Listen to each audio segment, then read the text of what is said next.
بسم اللہ الرحمن الرحیم رب اشرح لی صدری ویسر لی امری واحلل عقدۃ من لسانی یفقہوا قولی۔ الصلاۃ والسلام علیک یا رسول اللہ وعلی آلک وصحابک یا حبیب اللہ۔ حضرات محترم، جیسا کہ آپ کے بھی علم میں ہوگا کہ اس پرفتن دور میں ایک رافضیت کا سلاب آیا ہوا ہے، اور اس سلاب میں بہت سارے پیر، سید، مولوی اور بڑے بڑے نام جو نا اس سلاب میں بہتے ہوئے ہمیں ڈڈوؤں کی طرح نا وہ بہتے ہوئے نظر آ رہے ہیں۔ تفضیلیت اتنی اہل سنت میں گر کر چکی ہے کہ ہر بندہ اگر اس کو سمجھانے کی ہم کوشش کرتے ہیں تو وہ الٹا ہمیں ناسبی کہتا ہے، ناسبیت کا فتویٰ لگاتا ہے، جبکہ وہ خود رافضیت کی پٹی پر چڑھا ہوتا ہوتا ہے۔ اگر اس کو سمجھائیں نہیں جی وہ بلیک میلنگ کا ایک ایسا طریقہ نکالا ہے کہ وہ اہل بیت کی محبت کو آڑ بناتے ہیں اور اہل سنت کے عقیدہ سے کھلواڑ کیا جاتا ہے۔ اس میں چاہے قرآن کی توہین ہو جائے، صاحب قرآن کی توہین ہو جائے، رسول خدا کی توہین ہو جائے، وہ نہیں دیکھتے۔ اہل بیت کی محبت کو آڑ بنا کے اب جو ہوتا ہے وہ ہوتا جائے، صحابہ کی توہین بھی کرتے جاتے ہیں، یہ ہو گیا وہ ہو گیا، ان کو کوئی پرواہ نہیں۔ انہی میں سے ایک نام سید نجم علی شاہ جو کہ وہاڑی کے ہیں، ان کا ہے۔ ان کا ایک کلپ میری نظر سے گزرا جس میں وہ حضرت امام علی مقام کی شان بیان کر رہے ہیں، یعنی اہل بیت کی شان بیان کر رہے ہیں۔ تو استدلال انہوں نے کیا کیا؟ یہ استدلال کرنے کا عجیب رنگ جو دور دور تک استدلال بنتا نہیں، استدلال کر کے قرآن کی بھی توہین کی ہے اور اللہ رب العزت کی بھی توہین کی ہے۔ یہ اس کا آپ کلپ سماعت فرمائیں، یہ میں نے نکال کے رکھا ہوا ہے۔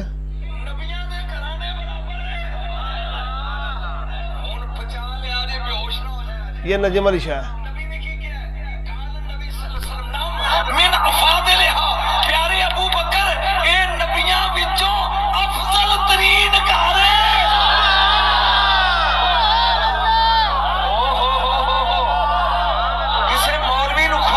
جان تو بعد نہ ہوئے کھرک نہ بوجھے جی ایتھے بولے اے گھر افضل ترین نبیاں دے گھراں دے برابر ہے۔ رہندا اے وچ کون ہے؟ علی، فاطمہ، حسن، حسین۔ گھر افضل ہوندا ہے گھر والیاں دی وجہ تو، مکان افضل ہوندا ہے مکین دی وجہ تو، بیت افضل ہوندا ہے اہل بیت دی افضل تو۔ لے ڈاکٹر سارا سال بھی اگر میں دعاواں دیندا رہے تے ایدا دیا میں نہیں دے سکتا جڑا میں جملہ لگا پڑھ اچانک توجہ نازل بہ روح الامین علی قلبک، قرآن نازل ہویا نبی دے دل دے اوتے۔ قرآن نازل میں ویکھنا ہے، قرآن نازل ہویا نبی دے دل دے اوتے۔ یا اللہ میں رہ نہ جان پیچھے، قرآن نازل ہویا ہے نبی دے دل دے اوتے، اللہ اوتے۔ حسینوں میں نہیں، حسین دل دے اندر ہے۔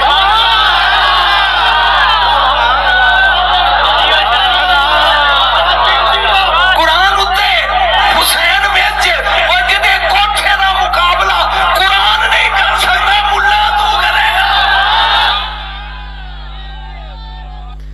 جی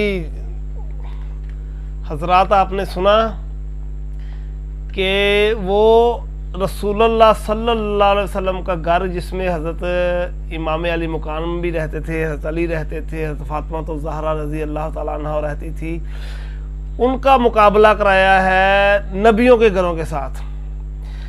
تو اب پہلے تو اس نے تمام انبیاء علیہ السلام کی توہین کی ہے کہ ان کا ذکر کیا ہے کہ گھر ہے یہ سب سے افضل، شک نہیں ہے۔ تو لیکن مقابلے میں یہ انبیاء علیہ السلام کو لے کے آ رہا ہے کہ یہ تمام نبیوں سے افضل گھر ہے۔ کس وجہ سے افضل ہے؟ تو جواب میں اس کو یہ کہنا چاہیے تھا کہ اس میں رسول اللہ صلی اللہ علیہ وسلم رہتے ہیں، اس لیے گھر یہ افضل ہے، نہیں، لیکن رسول اللہ کا اس کی تقریر میں ذکر ہی نہیں ہے۔ آپ نے دیکھ لیا ہے، آپ نے سن لیا ہے اور اپنی آنکھوں سے دیکھ لیا ہے کہ رسول اللہ کا نام تک نہیں ہے، رسول اللہ صلی اللہ علیہ وسلم کا اس نے ذکر تک نہیں کیا، تو وہ گھر کو افضل کہا تو نبیوں کے مقابلے میں کس کو لے کے آیا ہے؟ تمام انبیاء علیہ السلام کے مقابلے میں لے کے آیا امام حسن کو، امام حسین، مولا علی رضی اللہ تعالیٰ عنہما، یعنی ان کو یہ نبیوں سے افضل کرنے کی کوشش کر رہا ہے کہ گھر افضل ہوتا ہے مکین کی وجہ سے، گھر والوں کی وجہ سے، کہ گھر کے اندر کون رہتا ہے۔ آج خود گھر کی کوئی فضیلت نہیں ہوتی، گھر کے اندر رہنے والوں کی فضیلت ہوتی ہے، جن کی وجہ سے گھر کو افضل کہا جاتا ہے۔ تو تمام انبیاء علیہ السلام کے گھروں سے اس گھر کو فضیلت اس لیے حاصل ہے، نجم علی شاہ کہتا ہے کہ اس میں علی رہتے ہیں، اس میں فاطمہ رہتی ہے، اس میں حسن و حسین رہتے ہیں۔ استغفر اللہ، چاہیے تو یہ تھا کہ یہ کہتا ہے کہ اس میں رسول اللہ صلی اللہ علیہ وسلم رہتے ہیں۔ جب رسول اللہ صلی اللہ علیہ وسلم تمام انبیاء سے افضل ہیں اور بلا شک و شبہ افضل ہیں، تو ان کا گھر بھی تمام انبیاء علیہ السلام کے گھروں سے افضل ہے۔ لیکن کیا وہ رافضیت کی پٹی پہ ایسے چڑھے ہوئے ہیں، وہ رافضیت کے چاول اور لنگر کھا کے ایسے مدہوش ہوئے ہیں کہ انبیاء علیہ السلام کی، جمی انبیاء علیہ السلام کی توہین کر دی، ان کو خبر تک نہیں ہے کہ کیا کر دیا، اور آگے کیا کیا، آگے بھی سنیں، اس پر وہ بات ختم نہیں ہوئی۔ اب وہ کہتا ہے کہ قرآن نازل ہوا ہے رسول اللہ صلی اللہ علیہ وسلم کے دل کے اوپر، علی قلبی، یہ اس کے جملے آپ نے سن لیے کہ دل کے اوپر نازل ہوا ہے۔ پہلے تو یہ بھی توہین کا پہلو نکلتا ہے، یہ کیا یہ ثابت کرنا چاہتا ہے کہ رسول اللہ صلی اللہ علیہ وسلم کے دل کے اوپر قرآن نازل ہوا ہے لیکن اندر داخل نہیں ہوا، ان کے اوپر اوپر تھا قرآن، دل کے اندر نازل نہیں ہوا، یہ ثابت کرنا چاہتا ہے۔ اب اس طرح کے استدلال کر کے یہ لوگوں کو گمراہ کر کے کرنا کیا چاہتے ہیں؟ میں کہتا ہوں آپ لوگ سیدھا بتائیں کہ آپ رافضی ہو چکے ہیں، آپ شیعہ ہو چکے ہیں، ہمیں کیا اعتراض ہے، لیکن اہل سنت میں آ کر، اہل سنت کے سٹیجوں پہ آ کر اہل سنت کا مال اور ایمان بھی لوٹ کے لے جاتے ہو۔ چلو مال تو لوٹ لیا، اور بھی ڈاکو لوٹتے، تم نے لوٹ لیا تو کیا ہوا، لیکن ساتھ ایمان بھی لوٹ کے لے جاتے ہو، عقیدہ خراب کر کے چلے جاتے ہو، شرم نہیں آتی تم لوگوں کو؟ کہتے ہیں کہ نازل ہوا کس پر؟ رسول اللہ صلی اللہ علیہ وسلم کے دل کے اوپر، اور آگے کیا کہا؟ حسین و منی، اور حسین دل کے اندر۔ پہلے تو میں یہ پوچھتا ہوں، حسین و منی اس کا ترجمہ دل کے اندر کس نے کر دیا؟ یہ کس لغت کی کتاب میں لکھا ہوا ہے؟ یہ کہا، یہ اپنی جیب سے ترجمہ کر دیا؟ حسین و منی کا ترجمہ تو سیدھا سا یہ ہے کہ حسین مجھ سے ہے، تو اس کا یہ ترجمہ کرنا کہ حسین دل دے وچ زور لگا کے، یہ کیا ہوتا ہے؟ نہیں، ترجمے بھی غلط، ترجمے بھی غلط، قرآن سے استدلال بھی غلط، احادیث سے استدلال بھی غلط، ترجمے بھی اپنی مرضی کے۔ یہ کیا کرنا چاہتے ہیں؟ قرآن دل کے اوپر، دل کے اندر داخل نہیں ہوا، اور حسین دل دے وچ، حسین و منی دل دے وچ زور لانا ہے، زور لا کے دل دے وچ کر کے ایک کتھوں ترجمہ بن گیا؟ حسین و منی کا ترجمہ ہے حسین مجھ سے ہے، وَأَنَا مِنَ الْحُسَيْنِ، اور میں حسین سے ہوں۔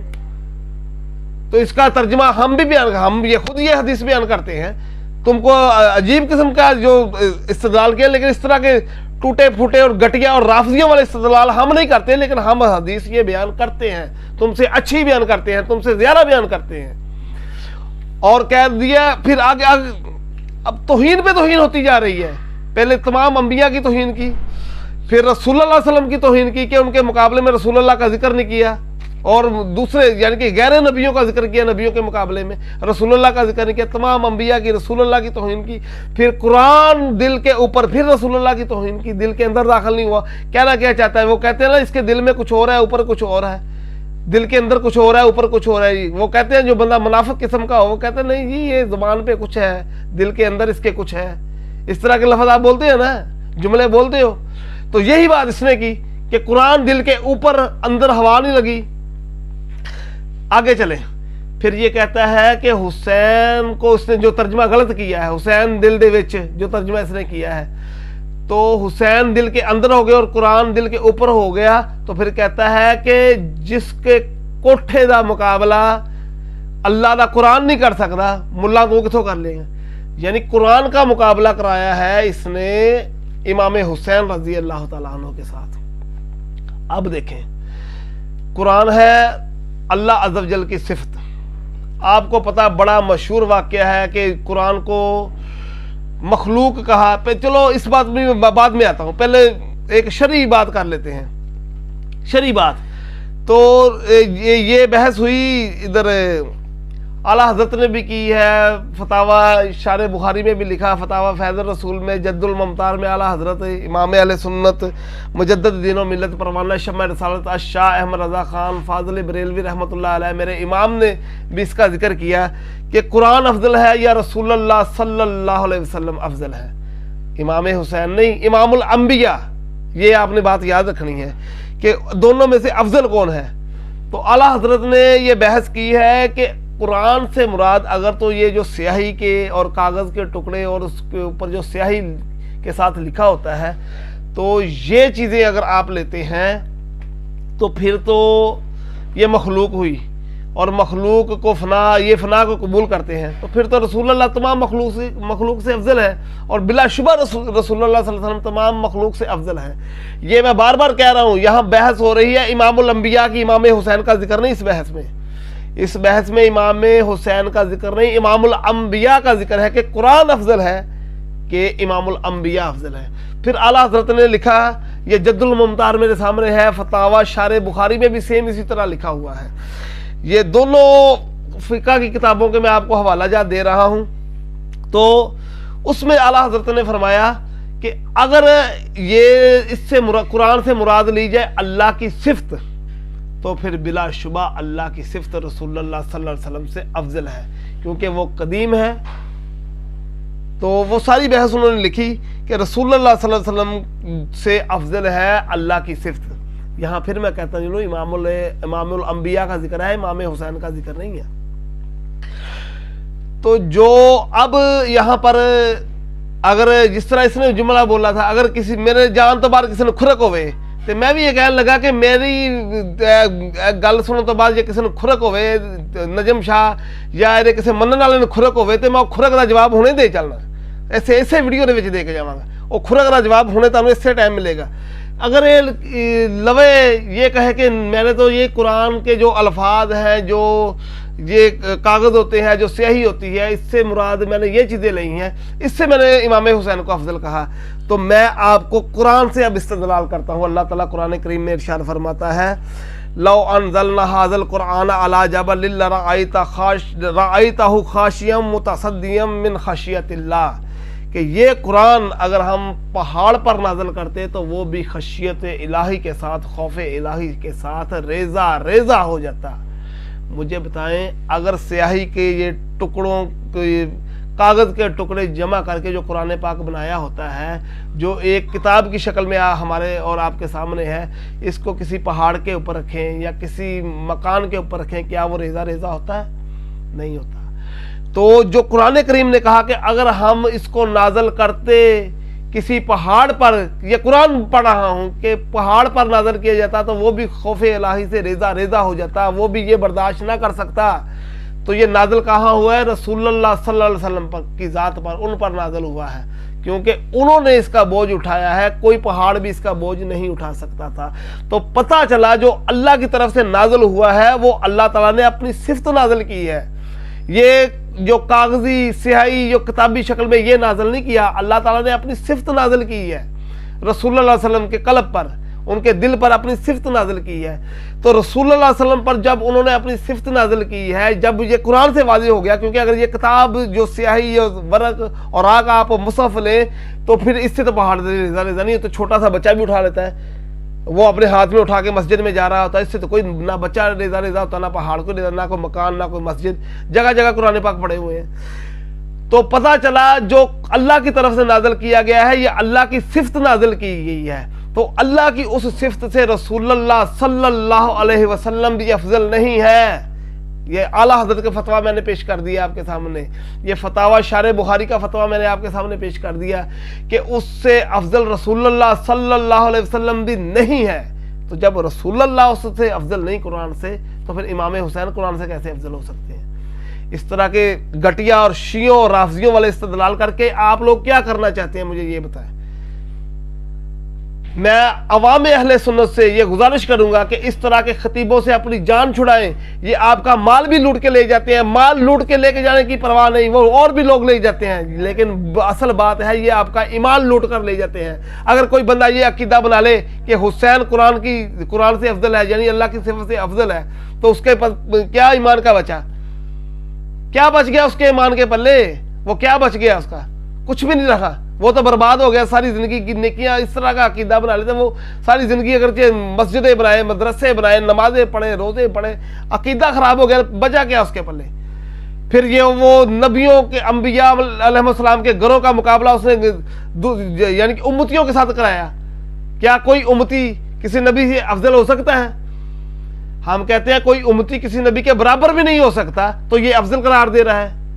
تو اس طرح کے جو خطیب ہے, وہ مشکات شریف کی حدیث ہے نا کہ ایک ایسا وقت آئے گا کہ لوگ جاہلوں کو اپنا پیشوا بنا لیں گے, وہ خود بھی گمراہ ہوں گے اور لوگوں کو بھی گمراہ کریں گے. اس طرح کے وہ فتوے دینے والے, استدلال کرنے والے خطیب, تقریریں کرنے والے, وہ وقت آ گیا ہے کہ لوگ یہ خود بھی گمراہ ہیں اور تم لوگوں کو بھی گمراہ کر رہے ہیں. نہ ان کے اپنے پلے کچھ ہے, نہ تمہارے پلے کچھ چھوڑیں گے, تمہارا بھی ایمان سلب کر کے لے جائیں گے.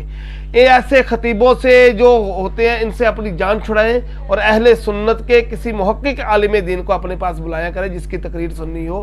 یہ جو شعر مائے ٹپے گانے والے ہوتے ہیں, ان کے پلے کچھ نہیں ہے. یہ اپنا بھی ان کا عقیدہ خراب ہے, اپنا بھی ان کا بیڑا غرق ہوا ہے, اور یہ اپنے ساتھ کئیوں کو اور بھی لے کے جائیں گے, ان کا بھی بیڑا غرق کریں گے. تو آپ ان سے بچیں. اس طرح کے یہ مراسی قسم کے خطیب ہوتے ہیں. پھر سیدہ جملہ سنو جی, سیدہ, وہ سید کہہ کے اپنی بات میں وزن پیدا کرتے ہیں. جو عقیدہ اہل سنت کے خلاف ہے, ہم اس کو سید نہیں مانتے. ہم کہتے ہیں پہلے اہل سنت ہے, بعد میں سید ہے.